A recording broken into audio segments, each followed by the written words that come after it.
The Australian Open just got cruel. There were heartbreaks, gifts, demolitions, and moments where the top seeds reminded everyone exactly why they're still standing, even when logic says they shouldn't be. This was the stage where luck met legacy, where youth met inevitability, and where the draw quietly revealed where this tournament is actually heading. So let's break down what happened, and what it means for the final chapters of this Australian Open. If luck were a state, Novak Djokovic would lead it comfortably. After being gifted a quarterfinal ticket due to Mensic's withdrawal, you'd think the margin for fortune was gone. It wasn't. Lorenzo Musetti had played a phenomenal tournament to reach his first Australian Open quarterfinal. But coming in, he'd lost 9 out of 10 matches against Djokovic, and history felt heavy. Except, Musetti came out swinging. Djokovic looked uncomfortable, out of rhythm, out of place. Musetti dominated the tempo from the start, broke early, took the first set, then backed it up with another break to take the second. And for a moment, it generally felt like Father Time had finally found Djokovic. Then came the medical timeouts from both players. Play resumed, and Musetti was no longer the same player.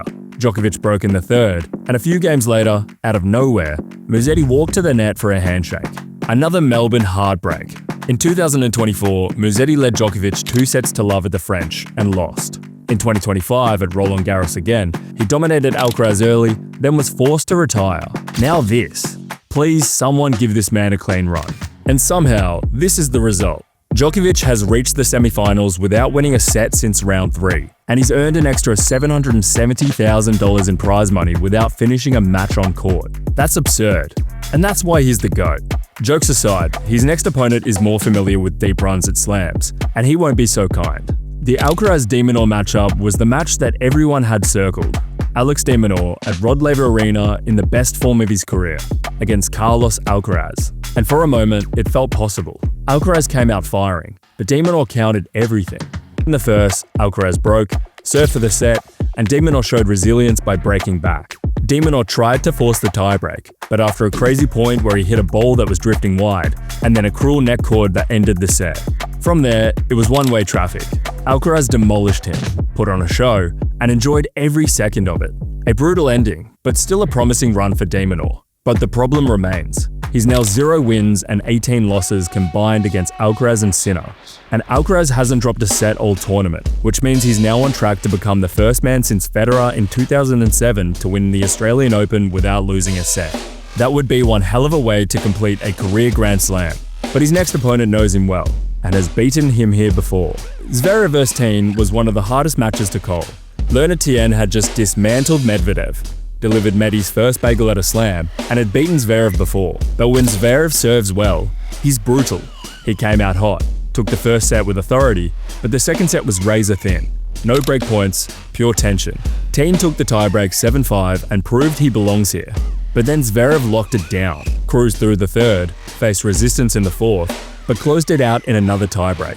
An impressive tournament from Tien, improving his result from last year. But Zverev was simply too solid. He moves into another slam semi-final, still chasing the one thing missing from his career.